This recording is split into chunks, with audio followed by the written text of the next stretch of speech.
고집스럽게 얼어붙어 있었던 산과 들녘이 내 맘까지 시리게 하던 차가운 바람까지도 거짓말처럼 파릇하게 맘 깊은 곳까지 따스하게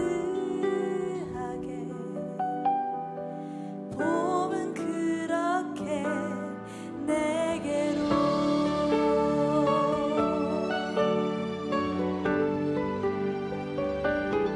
계절이 바뀌는 건 아무 일도 아닌 것처럼 너무 당연하게 생각했었는데 봄이 오지 않을 것 같던 지난 겨울 생각하면 지금의 봄은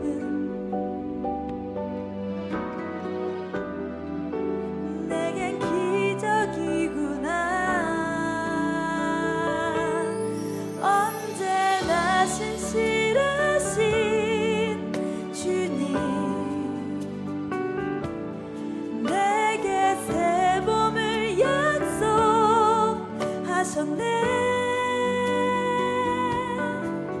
추운 겨울 지나고 새 봄이 찾아오듯 주의 약속은 늘 신실해.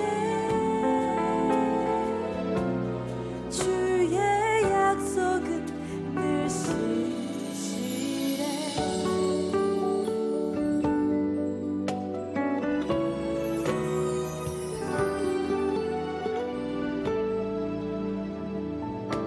계절이 바뀌는 건 아무 일도 아닌 것처럼 너무 당연하게 생각했었는데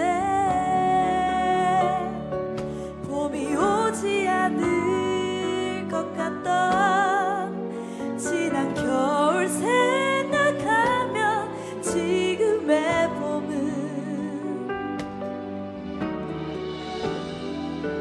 내겐 기적이구나. 언제나 신실하신 주님 내게 새 봄을 약속하셨네.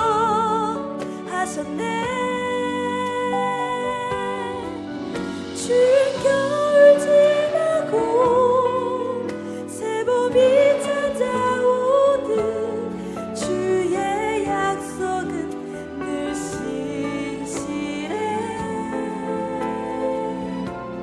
주의 약속은 늘 언제나 신실하신 주님 내게 새 봄을 새 날을 약속하셨네. 추운 겨울 지나고 새 봄이 찾아오듯 주의 약속은 늘 신실해. 주의 약속은 늘 신실해.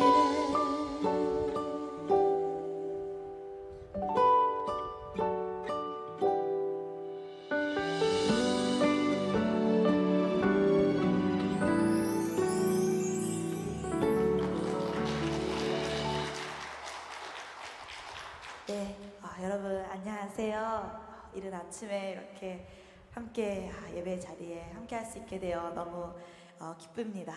네, 저는 임미정 사모는 아니고요. 네, 저는 사모는 아니고요. 네, 임미정 사모님과 박목사님의 딸입니다. 네, 딸 안나라고 합니다. 네, 지금은 한국에서 대학을 다니고 있고요. 네, 저는 일본에서 선교 사역을 하시는 중에 태어나서 자랐습니다. 네, 오늘 온 가족 예배라고 들어가지고요. 그래서 저희 부모님께서 꼭 같이 갔으면 좋겠다. 온 가족이라는 이름에 맞게 좋은 시작을 함께 했으면 좋겠다라고 해주셔서 제가 실은 아침에 저도 많이 약합니다. 네, 그래도 열심히 이 자리를 함께 하고 싶고 이 시작을 함께 하는데 또 힘이 됐으면 좋겠다 해서 왔습니다. 네, 다음 곡은 저희 임미정 사모님과 함께 부르려고 합니다. 오랫동안 같이 불러왔는데요. 정말 어릴 때부터 불렀죠. 네, 네, 함께 부를 수 있는 기회가 많아졌을 때쯤 나이가 돼서 없어지더라고요. 제가 한국에 오고 부모님은 일본에 계시다 보니까 이 시간을 함께 할 수 있는 게 더욱 특별해지고 또 그 귀함을 더더욱 시간이 지날수록 알게 되는 것 같습니다. 여러분도 이 아침에 이 이른 시간 가족들이 함께 올 수 있음이 너무 감사하고 또 그럼을 바라는 분들이 많이 계실 거예요. 네, 그 시간을 함께 찬양하고 무슨 곡을 찬양하기로 했었죠? 저희가 감사해요. 네, 또 하나의 열매를 바라시며 함께 찬양 드리겠습니다. 찬양하겠습니다.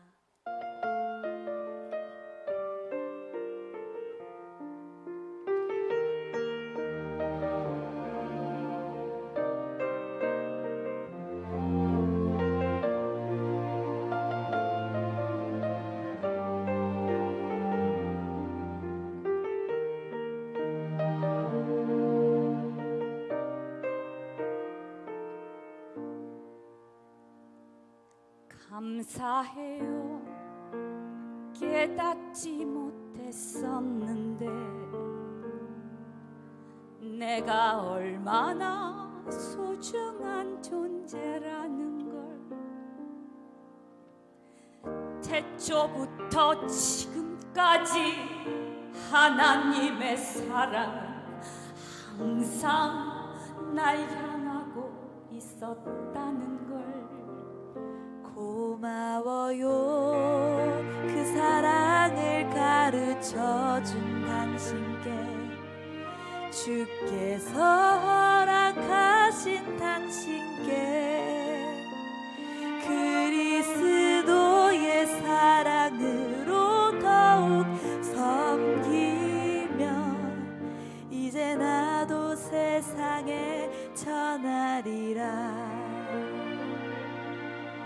당신은 사랑받기 위해 그리고 그 사랑 전하기 위해 주께서 택하시고 이 땅에 심으셨네. 또 하나의 열매를 바라시며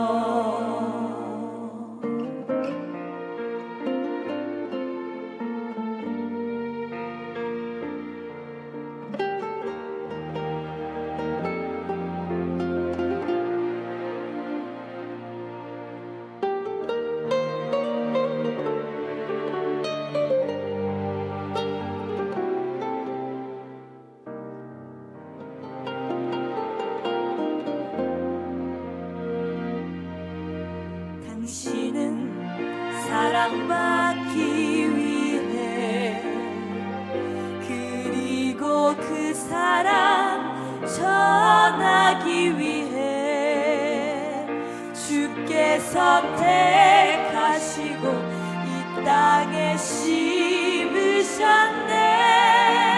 또 하나의 열매를 바라시며 당신은 사랑받기 위해 그리고 그 사랑 전하기 위해 주께서 택하시고 이 땅에 심으셨네. 또 하나의 열매를 바라시며 또 하나의 열매를 바라시며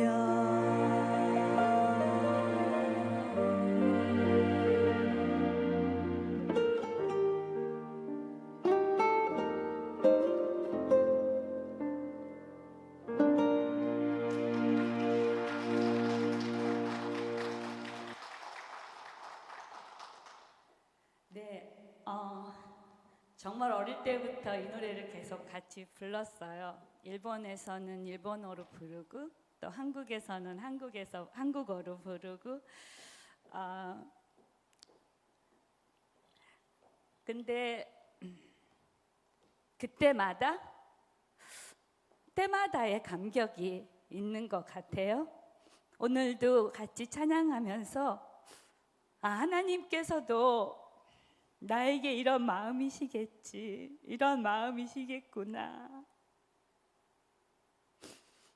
그래서 이 아침에 저희 모두가 주님 앞에 이렇게 있는 것을 너무 하나님 마음 좋아하시고 기뻐하시고 참 곱구나, 고맙구나, 그렇게 생각하시겠다, 이런 생각을 해봤습니다.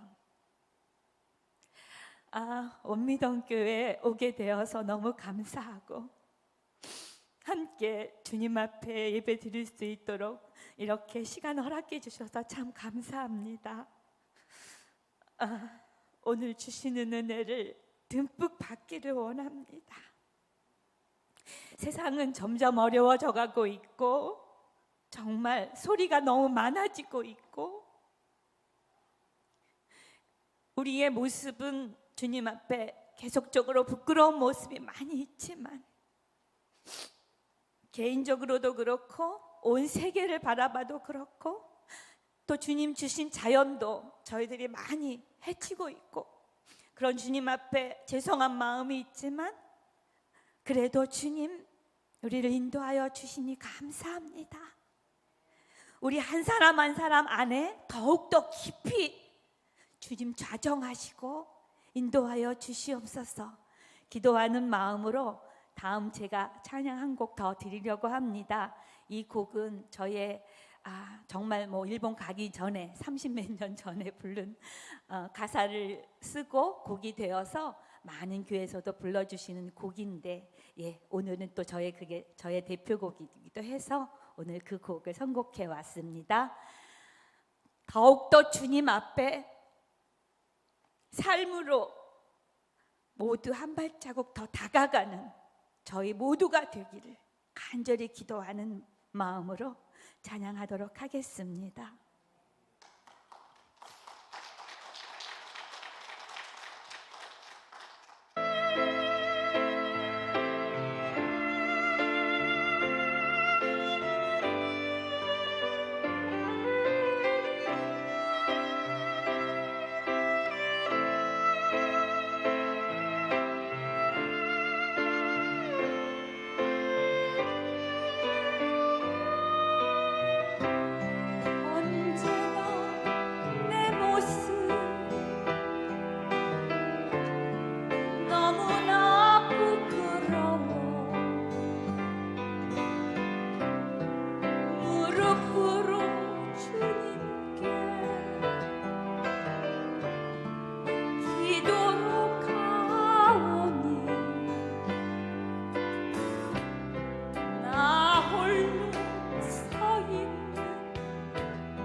교회에서도 많이들 부르시고 계시죠? 네, 아시니까 마음이 동하시면 같이 찬양하시면 좋겠습니다. 나 홀로 서 있는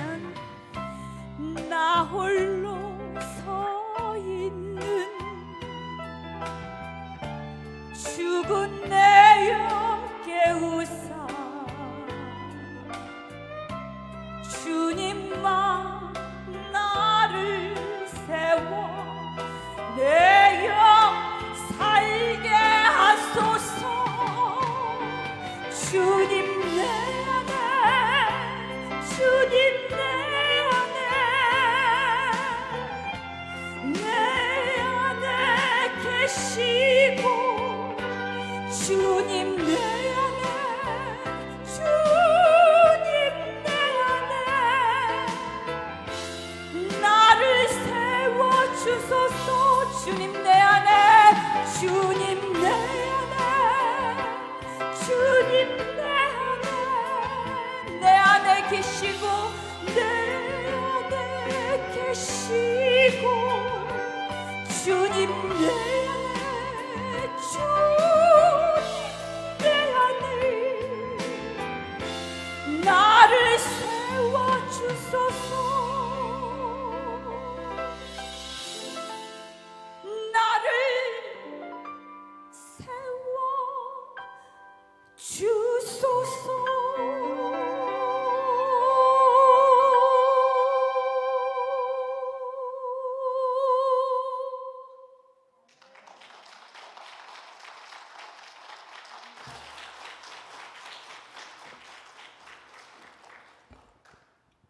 안녕하세요. 박종필 선교사라고 합니다. 지금 사회적 거리를 두고 있으니까 제가 마스크를 부르고 하겠습니다. 참고로 박안나 전도사는 우리 김승민 목사님의 학부 36년 후배가 되고요. 임미정 선교사는 학부 34년 후배가 되고요. 신대호는 두 분은 동기세요. 86기 동기신데 저는 처음에 이제 일본 땅을 밟게 된 게 지금부터 33년 전에 일본의 교회에서 저희를 저도 이제 찬양 사역을 했던 사람인데 저희 팀을 초청을 했어요. 일본에 와서 찬양 집회를 인도해 달라고. 근데 그 당시 저희 팀은 무명 팀이었고 그렇게 실력이 사실 좋은 팀은 아니었어요. 그래서 저희 주찬양 선교단 제 아내가 리더로 있는 찬양하는 사람들 몇몇 팀에 요청을 해서 한 8명의 멤버들이 일본 땅을 밟았습니다.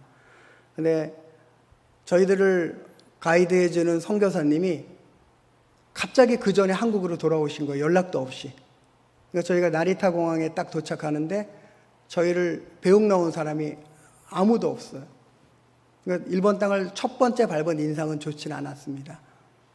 그런데 또 그때가 우리나라로 말하면은 양력으로 8월 15일 전후가 일본에는 오봉이라고 추석과 같은 명절이에요.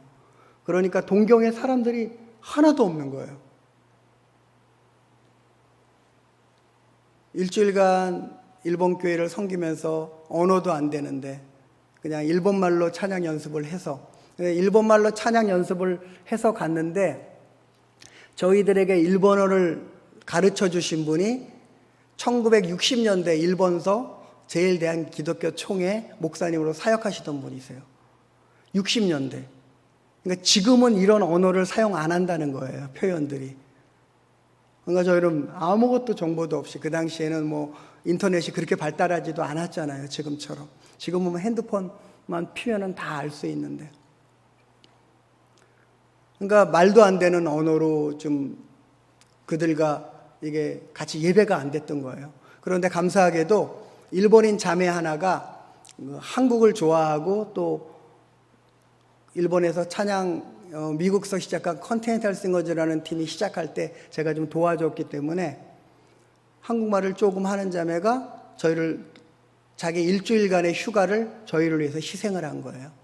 일본의 마츠시다 그룹에서 이제 일하는 자매인데 그러면서 찬양도 고쳐주고 그러면서 점점 일본 일주일간 지내는 동안에 일본 청년들이 몰려드는 거예요. 저희는 한 번만 갈 생각이었는데 그 다음부터 매년 2번씩 가게 됐습니다. 그러면서 제 아내랑 제가 결혼한다는 얘기를 듣고 두 사람이 선교사로 왔으면 좋겠다라고 일본 젊은이들이 기도를 시작했대요. 근데 저희들은 내적인 콜링이 없었거든요. 저희 마음에 일본을 품겠다, 일본을 선교로 나가겠다는 마음이 없었어요.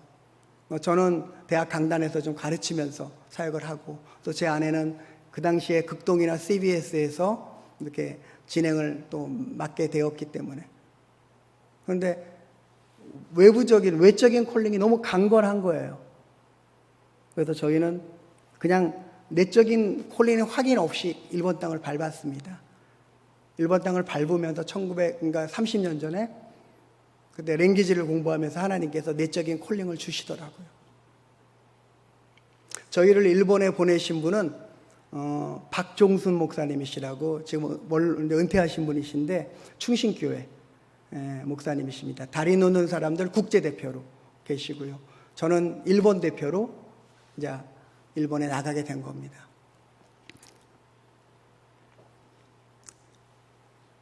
하나님께서 그때 주신 말씀은 요한복음 4장 23절 24절 말씀입니다.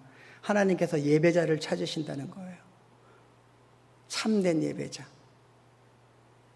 영과 진리로 예배하는 예배자를 찾으신다고 말씀하셨어요. 그 울림 속에서 저희는 하나님이 찾으시는 예배자 찾기에 작은 도구가 되고자 일본을 섬겼습니다. 오늘 제목이 사실 영적 예배라는 제목인데요. 하나님은 올바른 예배자를 찾으신다고 합니다. 올바른 예배자. 근데 올바르지 않은 예배자도 있다는 거예요. 잘못된 예배자. 요한복음 4장 23절에 하나님이 찾으시는 참된 예배자는 영과 진리로 예배하는 예배자라는 거예요. 습관적인 형식적인 예배가 아니라 삶이 예배가 되고 예배가 삶이 되는 사람. 아마 사실 오늘 원미동교회 이 예배 시간이 개인적으로는 설교하기는 참 편한 토대예요. 왜냐하면 이 새벽을 깨우는 사람들이 요새 얼마나 있겠어요. 이미 준비된 분들이 오셨기 때문에 그렇습니다. 매일 주님과 동행하는 자들이 모인 예배, 여러분 생각해 보세요. 저는 원래 대학에서 경영학을 전공했습니다. 이문동에 있는 학교를 다녔는데, 제가 다녔던 때는 여러분 아시는 것처럼 한국이 사회적으로 굉장히 정치적으로 어려운 때였어요. 그 당시 정권도 군부 정권이었고 저는 운동권이었습니다. 지금 제 친구들이 정치를 하고 있더라고요. 인천도 그렇고 서울도 그렇고. 한 3년간 저는 대학에 처음 입학한 다음에 3년간 정신없이 그냥 제 주목으로 정의를 세워보자라고 생각했어요. 그전에도 교회를 열심히 다녔습니다. 저는 고등학교 때부터 우리 후배들 데리고 다니면서 각 문학의 밤 찬양하면서 찬양 집회 다녔으니까요. 제가 대학에 입학하자마자 그 대학의 총학생의 임원들이 제 고등학교 선배십니다. 서울에 가까운 영일고등학교라고. 입학하자마자 뭐 알겠습니까? 선배들이 이끄는 대로 그 이끌림에 갔죠. 근데 제가 제일 처음에 그 데모에 참가한 날 경찰에 잡혀갔습니다. 그러니까 아무것도 모르면서 참가하니까 제일 잡히기가 좋죠. 대학교 1학년. 잡혀갔는데 저보고 불나는 거예요. 불나는 거. 데모 처음 참가한 대학교 1학년생이 뭘 알겠습니까? 뭐 알아야 거짓말을 둘러대든 하지 그냥 아무 소리도 못하고 그냥 매만 맞고 있었어요. 좀 저는 손은 불구예요. 두 손가락이 고문당해서 온몸이 고문투성이에요. 제 아내가 결혼한 다음에 제 몸을 보면서 내가 야쿠자랑 결혼한 건지 헌신자랑 결혼한 건지. 볼 게 없으니까 저는 그냥 맞기만 하고 그러다가 풀려났어요. 그런데 학교에 현수막이 붙었어요. 대학교에. 민주투사 박종필. 아무것도 모르고 몰라서 답변할 것도 없었고 그냥 가만히 그냥 거짓말도 할 테크닉도 없었으니까 그때는 정보도 없었으니까 불러댈 말도 없었고 근데 갑자기 민주투사가 된 거예요. 투사잖아요. 앞에 서야죠. 그러면서 17번을 들락날락 그러면서 17번째 하나님께서 요한계시록 말씀을 주셨어요. 너의 첫사랑을 회복하라. 제가 중학교 1학년 때 성령 체험을 했거든요. 그것도 못 모르고. 저희가 다니던 교회는 한 달에 한 번씩 삼각산 기도원에 올라가서 이게 금요일 날 저녁에 통성 기도하는 교회였어요. 네. 그때 삼각산에 많이 기도들 하러 올라가셨었는데, 근데 4년 후배, 초등학교 3학년인가 4학년짜리 후배가 막 방언으로 기도하는 거예요. 그 당시엔 방언인지도 몰랐죠. 근데 그게 너무 좋아 보였어요. 방언이 뭔지 중학교 1학년짜리가 아직 학습도 받지 않았는데 뭘 알겠어요. 그냥 하나님 적어주세요 그랬더니 주시더라고요. 근데 그게 뭔지도 몰랐어요. 근데 제가 1985년도, 86년도 정도 될 거예요. 6년도 중순 정도에 요때쯤인가 그때 하나님께서 너의 첫사랑을 회복하라고. 그렇지 않으면 너의 촛대를 옮기겠다고. 영을 옮기겠다는 거예요. 내가 떠나겠다. 그때 제가 무릎 꿇게 되었습니다. 저는 교회 생활 굉장히 열심히 했습니다. 뭐든지 열심히 하는 사람이에요. 전도도 대장이었고, 전도도 뭐 여름 성경학교 시작하면은 그 교회별로 조금 차이를 두고 이렇게 성경학과 하잖아요. 교회마다 돌아다니면서 전도 대장이에요. 똑같은 애들은 20-30명을 맨날 끌고 오는 거야. 동네니까. 예. 제 지금 주파성 교회가 치유하는 교회, 하곡동에 있는 교회인데, 뭐 하곡동 교회, 그 밑에 강서교회, 뭐 화동교회 그러면서 초등학교 때 돌아다니면서 신앙이 좋아서가 아니에요. 그냥 저를 잘한다 칭찬해 주니까. 고등학교 3학년 때도 제가 입시가 끝나고 중3짜리 후배들을 공부를 가르쳤어요. 과외할 형편이 안 되는 아이들. 그냥 칭찬하니까. 막 격려해 주시니까.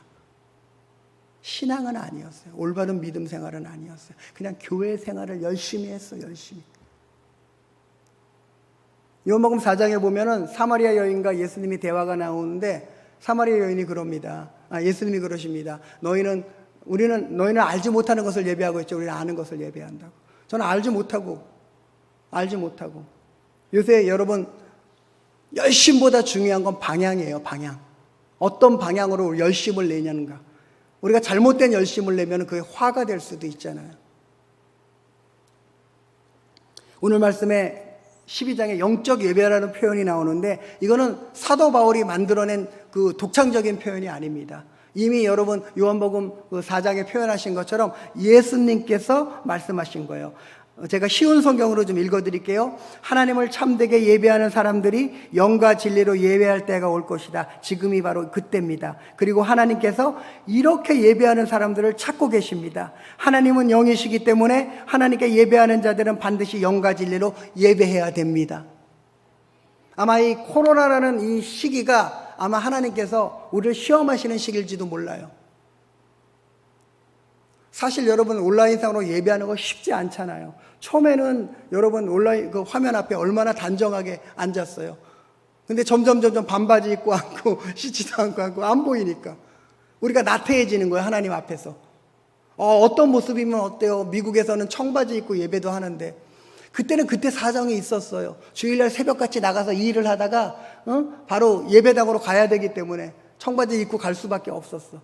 배경 생각 안 하고 모양만 보고.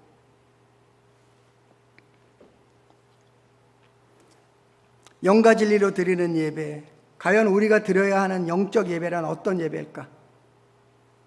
한 4가지 정도 제가 요약을 해볼게요. 첫 번째, 영적 예배란 하나님께 드리는 예배입니다. 하나님께 드리는 예배. 목사님, 하나님께 드리지 않는 예배도 있어요? 근데 안타깝게도 우리가 방향성을 모르고 예배한다는 사실이에요. 예수님께서 사마리아 여자에게 이렇게 얘기합니다. 사마리아 사람인 당신네들은 알지 못하는 것을 예배하나 우리 유대인들은 우리가 알고 있는 것을 예배합니다. 그것은 구원이 유대인으로부터 나오기 때문입니다. 여러분, 예수님은 참된 예배자들이 아버지께 예배드릴 때가 오고 있다고 하셨습니다. 그리고 아버지는 참된 예배자를 찾고 계신다고. 예수님은 우리가 예배의 대상이 되시는 하나님을 아버지라고 불렀어요. 아버지. 심지어 아버지. 우리 쉽게 말로는 아빠. 좀 더 친근감이 있는 접근이잖아요. 하나님은 인격적인 분이세요. 여러분, 창세기에 보면은 우리의 하나님의 형상대로 우리를 만들었다 그랬잖아요. God's image. 그 이미지라는 표현을 여러분 혹시 찾아보시면요, 그거는 모양만 얘기하지 않아요. 인격, 우리 안에 그 기질까지도 얘기합니다. 우리는 하나님의 기질로 만들어졌어요. 하나님 보시고 계세요? 손 들어보세요. 하나님 보신 분. 이거 없으죠? 저는 지금도 보고 있는데요. 옆에 보세요. 옆 사람 얼굴 보세요. 하나님은 그렇게 생기셨어요. 하나님은 그런 모양으로, 그런 기질, 그런 성품으로. 이 지구상에 존재하는 70억의 인간이 있다면은 하나님은 그 70억의 그 형상과 기질을 갖고 계세요. 하나님은 그런 분이세요. 하나님께서 생기를 불어넣으셨다는 것은 그 기질과 그 인격과 그 모양이 다 들어간 거예요. 단테서 찾지 마세요. 그래서 예수님은 그러잖아요. 나를 섬기듯이 섬기라고. 얼마나 존귀한 자들인데. 저는 오늘 원미동교회 와서 원미동교회 오고 싶었어요. 저는 원미동 사람들의 감동을 받았거든요. 너무 유명한 소설이고 또 드라마로도 만들어졌는데. 그리고 예전에 옆에 교회를 몇 번 왔었어요. 몇 번 와서 원미동 장로교회 통합적 교회다 보니까 한번 오고 싶었다 그랬는데, 우리 김승진 목사님하고는 그렇게 인격적인 교제 깊지는 않았는데 주위에 아는 분들이 저랑 또 친한 분들이 계세요. 홍경환 목사님 찬양사역 같이 했거든요. 에클레시아 총무였을 때 제가 찬양사역자들의 연합 모임의 총무를 또 했었기 때문에. 그리고 또 임태호 목사님은 또 일본서 사역하셨고, 제 제자가 거기서 부교역자로 전도사로 사역을 했었어요. 제일동포 자매랑 또 우리 한국 형제랑 결혼한 그 제일동포 자매도 저희가 보냈거든요. 장신대로. 그런 관계 속에 이렇게 왔는데, 친근감 굉장히 중요해요. 인격적인 만남. 친근했어요. 이순진 목사님하고 이렇게 SNS상에서 대화하면서 너무나 성도를 사랑하시고 교회를 사랑하시고, 그리고 자기 교회만 생각하지 않고 초교파로 정말 헌신하시는 분이시더라고요. 여러분, 그런 다리 놓는 사람들이 없으면은 우리가 하나로 어우러질 수가 없어요. 저도 선교사 연합회 총무하면서 절실히 느꼈어요. 희생하는 사람, 헌신하는 사람. 그런데 그 뒤에서 성도님들의 섬김이 꼭 있어야 된다는 거예요. 저희는 선교사로 나서 30년이 됐는데 늘 불안정한 재정적인 구조, 삶의 구조만 불안정한 상태, 안정되지 않았습니다. 왜냐하면은 일본인 교회, 어려운 교회에 부임을 해서 그 교회가 안정되면은 저희는 일본인 목회자를 세우고 떠납니다. 근데 저희는 아까 키워드가 예배라 그랬잖아요. 예배자 찾기라 그랬잖아요. 저희는요, 신앙의 성장은 예배에 달렸다고 생각합니다. 우리가 어떻게 주님을 예배하느냐에 따라서, 우리 삶이 어떻게 주님께 예배 드려지느냐에 따라서, 그리고 부흥도 마찬가지예요. 저는 부흥도 일본에서 맛보았습니다. 제가 1993년 처음 부임한 부교역자로 워십 파스타, 예배 전도사, 예배 전도사, 찬양 전도사. 부임한 교회는 한 60명, 한 50명에서 60명 사이 정도 모이는, 일본에서는 그래도 괜찮은 교회예요. 안정된 교회. 근데 그 교회는 우찌무라 간조 목사님의 제자 교회예요. 굉장히 성서주의, 그 다음에 무교회주의였다가 같이 이제 모여서 예배하기 시작한 공동체인데, 성경은 많이 알아요. 그리고 우리 원미동교회도 마찬가지겠지만 예전처럼 이런 경배와 찬양보다도 찬송가를 중심으로 불러왔던 교회예요. 찬송가밖에 몰라요. 일본은 찬송가도 교단별로 달라요. 산비가, 세이가, 임마누엘, 그 다음에 21세기 산비가, 세세이가, 교단별로 성경도 다르고 찬송가도 달라요. 번역이 달라요. 그러다 보니까 성교에 어려움도 있어요, 사실. 우리나라처럼 이렇게 좀 정리가 되면 참 좋겠는데, 처음 부임한 교회는 저희 그때 목사님께서 예배 인도자로 부르셨어요. 먼저 찬양팀을 6개월 정도 훈련시키고 그런 다음에 저희가 이제 예배를 시작했어요. 말씀 전까지 저희가 한 20-30분 예배를 인도해요. 근데 저희는 언어가 된 다음에 사역을 하고 싶었는데 언어가 안 되는데도 부르신 거예요. 근데 예배 중에 한 1년 반 동안 성도들이 반응이 없어요. 우리나라는 같이 찬양합시다 하면 할렐루야 찬양하세 하잖아요. 반응이 없어요. 근데 제 아내랑 둘이 서서 우리나라 말로 옛날 말로 리사이트를 하고 있었어요. 근데 그때 참 하나님은 절묘하세요.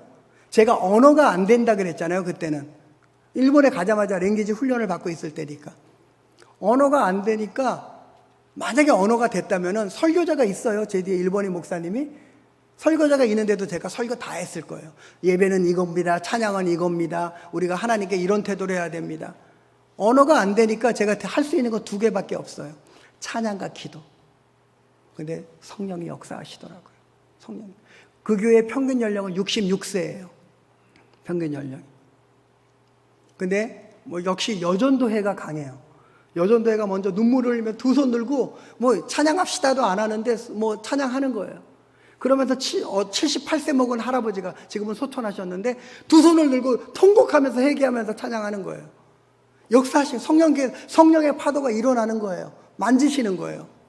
그리고 일본인 교회는 전도하라는 소리를 안 해요. 왜냐하면 남한테 피해주지 않는 문화라서. 사실 전도 안 하는 게 피해주는 거잖아요. 그렇죠? 전도하라는 소리를 안 하는데도 성도들이 가서 끌고 와요. 우리 교회 한번 가보자. 우리 교회 참 신기해, 한번 가봐. 근데 여러분 기억하세요? 인간은 영적이에요. 성령에 붙잡혀 있냐? 악령에 붙잡혀 있냐? 느껴요. 인간은 느껴요. 그러면서 그 교회 8년 동안 제가 사역하면서 그 교회가 630명으로 부흥이 됐어요. 하영조 목사님, 오카는 목사님, 리고얼렉, 빌 할리비치 다 왔다 갔어요. 일본에서 모델적인 교회로 성장했어요. 하나님의 은혜죠. 근데 일본 교회가 착각을 한 거예요. 저희들 때문에 부흥한 줄 알고 저희가 거기를 사임할 때 한 20교회 정도가 저희를 스카우트하려고. 그때 하나님께서 제일 작은 12명 모이는 아직 개척 상태의 교회를 마음에 주시더라고요. 거기가 시부야에 있는 교회예요. 우리나라 말하면은 대학로. 우리나라 뭐 이렇게 젊은이들이 많이 모이는. 젊은이들의, 제가 그때 젊었기 때문에 지금도 뭐 젊지만 젊은이들의 마음이 컸거든요. 그곳에 12명의 성도가 모여 있어요. 우리는 전 선교사니까 한국에서 후원을 해주시니까, 그리고 또 일본서도 외부 사역을 다니니까 우리는 사례 필요 없습니다. 5년간 성도님들 제 말에 따라주세요. 일본인 교회는 이 계약 문화이기 때문에 약속을 잘 지켜요. 그 계약, 그 종이 계약의 내용을 그렇게 따라줬어요. 그 교회도 8년간 48명으로 부흥을 했어요. 그리고 얼마 전에 시부야에 3층 건물로 성전 건축을 했어요. 시부야면은 여러분 한 평에 30억 정도 가요. 30억. 거기에 한 40평 정도 교회를 3층. 그래서 제가 가서 이제 전임 목사니까 가서 기도해 줬죠. 우리 교단 총회장님이 설교하시고. 근데 제가 기도가 좀 길었나 봐요. 그 일본인 담임 목사님이 박 목사님 오늘 왜 이렇게 기도가 기셨어요? 목사님이 기도가 짧아서 사실 기도 부탁했는데. 그래서 제가 그랬어요. 질투가 나서 그랬다. 왜 내 때의 성전 건축을 못하고 당신 때의 성전 건축을. 저는 임대교회였거든요. 제 때는. 예배가 회복되니까 성도들이 자발적으로 신앙이 일어나요. 신앙이 일어나니까 반응하게 되는 거예요. 여러분, 신앙은 반응입니다. 하나님은 지금도 여기에 임재하십니다. 영적 예배라는 것은 그 하나님을 예배하는 것입니다. 여러분, 다른 건 예배하지 마세요. 우리가 구하기 전에 먼저 하나님을 구하세요. 다른 거 구하지 마세요. 하나님을 내 삶에 초청하세요. 내 가정에 초청하세요. 내 직장에 초청하세요. 여러분의 일하는 일이 주님께 드려지는 산제물이 돼야 돼요. 여러분, 월급 받기 위해서 열심히 일하는 것이 아니라, 먹고 살기 위해서 열심히 일하는 것이 아니라 하나님의 영광을 드러내기 위해서 열심히 일하세요. 그리고 그리고 여러분의 고용주를 축복하시고 또 여러분의 고용주라면은 여러분의 직원들을 축복하세요. 그거보다 가치 있는 일이 없어요. 하나님은 그러시길 원합니다. 참된 예배자는요, 그렇게 하나님과 인격적인 관계를 맺고 사는 사람입니다. 하나님과 동행하는 사람입니다. 하나님이 늘 내 옆에 있듯이 사는 거예요. 하나님이 지금 나를 보고 계시다고 믿는 거예요. 믿음은요, 99.9%가 아닙니다. 믿음은 100%입니다. 여러분, 0.001%를 의심한다고 생각해 보세요. 그건 의심하는 거예요. 저는 오늘 원미동교회 예배당에 들어서면서 참 기분이 좋았습니다. 왜냐면 아침에 섬기시는 권사님 또 엔지니어 하시는 집사님이 너무 편하게 준비하게끔 해주신 거예요. 제가 사실 USB 메모리 카드를 잊어먹고 왔어요. 그래서 내일 예배가 또 장석교회라는 교회인데 그 준비하느라고 작업하다가, 그러니까 음원이 없었던 거예요. 근데 이제 저희가 스마트폰으로 이제 그 음악을 반주를 내보내기도 하니까 그걸 연결하는 코드가 없는데 남자 집사님이 막 밑에까지 내려와서 자기 차에 가서 찾아오셔서 연결해서 다운해서 그래서 찬양하게 된 거예요. 근데 짜증 하나 안 내시고 기쁘게. 사실 짜증내는 교회 직원들 많아요. 큰 교회에 제가 여러분 이름만 대도 얼마나 기분 좋았는지. 아마 저뿐만이 아니라 원미동교회에 들어오는 모든 분들이 여러분들을 통해서 기분이 좋아질 것입니다. 그분들의 모습을 보면 여러분들의 모습을 볼 수 있어요. 여러분들의 모습을 보면 우리가 예수님의 모습, 하나님의 모습을 볼 수 있다는 거니까. 둘째로 영적 예배는 예배를 드리는 방식이 독특해요. 영과 진리로. 네. 여러분, 광야에서 이스라엘 백성들은 금을 모아서 금송아지 만들었잖아요. 그죠? 그리고 금송아지를 경배하면서 이것이 우리가 믿는 하나님이라고 착각을 했어요. 그것을 뒤늦게 한 모세는 들고 있던 십계명 돌판을 던져서 그 금송아지를 깨트려 버리잖아요. 이 사건으로 3,000명이 광야에서 죽습니다. 더 큰 일은 하나님께서 더 이상 자기 백성과 동행하지 않는다는 것입니다. 저에게 하셨던 말씀하고 똑같아요. 너의 촛대를 옮기겠다고. 여러분 생각해 보세요. 우리 하나님을 믿습니다. 그렇죠? 예수님을 믿습니다. 아멘. 성령님을 믿습니다. 그분이 우리와 동행하지 않는다면 우리의 믿음은 의미가 없는 거예요. 이스라엘 백성들이 그랬어요. 그러니까 영이신 하나님을 잘못 알고 있었어요. 그러니까 금송아지를 만들었던 일이 하나님과의 관계를 깨트리는 결과가 됩니다. 여러분, 영적 예배의 핵심은 영이신 하나님을 예배하는 겁니다. 네, 그리고 영이신 하나님을 예배하는 방식이 정해져 있어요. 영과 진리로 하나님을 예배하는 것입니다. 조금 애매하죠? 영과 진리 뭘까? 찰스 스펄전 목사님이 영으로라는 말을 이렇게 해석했어요. 하나님을 영적으로 예배하기 위해서 우리는 죄를 포기해야 하고 교만과 욕망을 이겨야만 하고 성에 대한 욕망을 내쫓아야 됩니다. 참된 예배란 성령의 사역으로 말미암아 하나님께 존경을 드리고 당신의 영혼이 하나님께 순종하고 당신의 내면의 본성이 하나님의 본성을 닮아가는 당신의 마음속에 있습니다. 여러분의 마음속에 있는 거예요. 정직한 마음, 하나님을 닮아가는 거예요. 주님의 모습 담기 원하네. 영적 예배를 드리기 위해서 예배자는 성령의 도움을 받아야 돼요. 왜 보혜사를 보내주신다 그랬잖아요. 우리 예수님이 그분의 도움을 받아야 돼요. 그리고 우리가 하나님께 모든 걸 내려놓아야 됩니다. 세 번째로 영적 예배란 우리의 삶을 드리는 예배예요. 삶을 드리는 거예요. 일부분을 드리는 게 아니라 내 삶이 산제물로 드려지는 거예요. 만약에 여러분 생각해 보세요. 우리가 지금 예배를 이렇게 드리지만 예수님께서 그 산제물이 안 되셨다면은 우리는 지금도 어린 양을 지금 피해 제사를 드려야 돼요. 단 한 번에 예수님께서 처리해 주셨어요. 그래서 우리 몸이 산제물이 돼야 되는 거예요. 드려져야 돼요. 그래서 우리 몸을 우리가 함부로 다룰 수 없잖아요. 그리고 우리 옆에 있는 지체들을 하나님의 자녀이고 제물인데 함부로 다룰 수 없어요.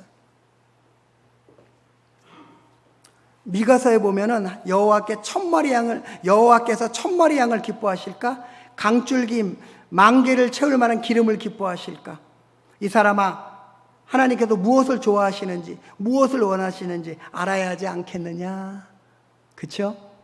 여러분, 그 인격적이라는 부분의 중요한 키워드 중에 한 가지는 일방적인 것이 아니에요. 인격적인 거. 교감하는 거예요. 교감하는 거. 교감하는 거. 하나님과 여러분 교감해야 돼요. 하나님께 물어야 돼요. 기도밖에 없어요. 그 통로는. 물어야 돼요. 하나님이 기뻐하시는 일을 해야 돼요. 저는 제 딸 그 바가나 전도사는 메이드 인 재팬입니다. 그러니까 일본에서 생산됐어요. 원산지는 한국이에요. 왜냐하면 제 아내 임미정 선교사와 저는 한국 사람이니까요. 고등학교 때까지 일본서 생활을 했어요. 그래서 아까 그 새봄이라는 찬양이 CBS 전반기 가장 많이 불려진 곡 중에 30곡에 뽑혀 있어요. 오리지널 곡이거든요. 자기 간증과 같은 곡이에요. 한국에 와서 생활하면서 랭귀지 훈련 받으면서 엄청난 문화적인 차이를 느꼈어요. 그리고 또 우리 한국 분들의 그 일본에 대한 감정이 있잖아요. 근데 편치 안 했죠. 안나 전도사한테는. 스트레스가 엄청났어요. 계속 위와 장. 그래서 그때 병원에 가보면은 스트레스 받지 마세요. 스트레스 안 받고 싶죠. 그죠? 그러면서 또 전도사 사역을 시작을 했어요. 그러면서 또 스트레스 받고. 이 전도사님들, 부교육자님들 참 힘들어요. 그래서 1년간 또 학교를 쉬었어요. 그러면서 일본에 제가 불러들여서 회복이 많이 됐어요. 이게 뭐라 그럴까? 그 딸이, 저는 딸이 하나밖에 없는데 그 딸이 무엇을 좋아할까, 무엇을 기뻐할까 늘 고민해요. 그래서 알랑방구를 많이 껴요. 근데 그 알랑방구가 제 일방적인 거예요. 제 딸의 기쁨이 되는 게 아니에요. 일방적인 거예요, 늘. 저는 깜짝 쇼를 하겠다고 갑자기 장신대에 딱 나타나면 아빠 나 스케줄이 있는데. 그러니까 1% 부족한 거예요. 내 딸이 기뻐할 게 뭔가, 원하는 게 뭔가가 내 일방적인 거예요. 우리의 신앙도 그런 모습이 아닌가 한번 돌아봅시다. 여러분, 영적인 예배는요, 하나님이 기뻐하시는 거. 우리 삶이 드려진 예배. 네 번째로 영적인 예배는요, 예배와 삶이 일치되는 예배. 예배와 삶이. 아, 저 사람은 신앙은 좋은데 일하는 게 왜 저러지? 성실하지 못하지? 신앙 나쁜 거예요. 저는 결론적으로 얘기합니다. 신앙이 좋으면요, 그 사람의 인격도 좋고요, 삶도 좋아요. 그러니까 신앙만 좋은 게 아닙니다. 신앙만 좋을 수는 절대 없습니다. 여러분, 예수님을 닮아가요. 신앙이 좋으면. 예수님의 인격을 닮으려고 노력해요. 여러분, 이 세상을 본받지 말고 마음을 새롭게 하여 변화받으십시오. 그러면 여러분은 하나님의 선하시고 기뻐하시고 온전한 뜻이 무엇인지를 분별할 수 있게 될 것입니다. 아멘. 저희는요, 분별해야 돼요. 잘 분별해야 돼요. 무엇이 옳은 것이고 무엇이 하나님이 기뻐하시는 것인지. 저희는 여러분, 일본, 사실 여기에 일본, 박석 교사님이 가 있으니까 기도는 해야 되는데 일본. 제 동생이 그저께 식당에 같이 가는데 오빠 나 일본 싫어. 그래서 걸어가는 20분 동안에 제가 설득을 했어요. 설득을 하진 않고 이제 얘기를 했어요. 야, 오빠가 사랑하는 그 땅을 네가 싫다 그러면은 오빠랑 싸우자는 얘기지 뭐니? 이렇게 얘기가 된 거예요. 일본에도 좋은 사람들이 많거든요. 저희는요, 30년간 많은 일본 분들이 저희를 위해서 헌신하고 희생하고 스텝으로 섬겨줬어요. 그렇지 못한 사람도 많아요, 사실. 대표적인 사람이 얼마 전에 사망한 아베 총리였죠. 우익의 수장이니까요. 일부 정치가들이 그렇지 대다수의 일본 분들은 한국 사람들을 너무 좋아하고 그 다음에 그 역사적인 사실을 아는 분들은 늘 미안해하는 마음이에요. 우리 김성기 목사님도 일본에 자주 오셨는데 아마 교제하시는 분들 보면 정말 좋은 일본 분들도 정말 많습니다. 저는 나쁜 일본 사람을 한 사람 만나봤어요. 한 사람. 그것도 한 5년 전, 6년 전에. 대다수 좋더라고요. 그리고요, 예수 믿고 변화된 사람들은 더 좋더라고요. 저는요, 여러분, 일본을 하나님께서 다윗과 요나단의 나라로 우리에게 허락하셨다고 생각해요. 여러분, 잘 기억해 보세요. 한국이 지금 계속 부흥하다가 80년대, 90년대, 2000년대 갑자기 정체됐잖아요. 이거 신호예요, 신호. 일본과 우리가 회복이 돼야 돼요. 일본이 변화돼야 돼요. 하나님의 땅이 돼야 되고, 그래야지 진정한 회개가 그 땅 안에 일어나게 됩니다. 여러분, 기도해 주십시오. 저희는 예배자를 찾고 있습니다. 하나님이 찾는 예배자를 저희도 열심으로 찾고자 합니다. 그리고 그들의 삶이 예배가 되고 예배가 삶이 되는 걸 간절히 원합니다. 여러분도 기억하시고 기도해 주시기 바랍니다.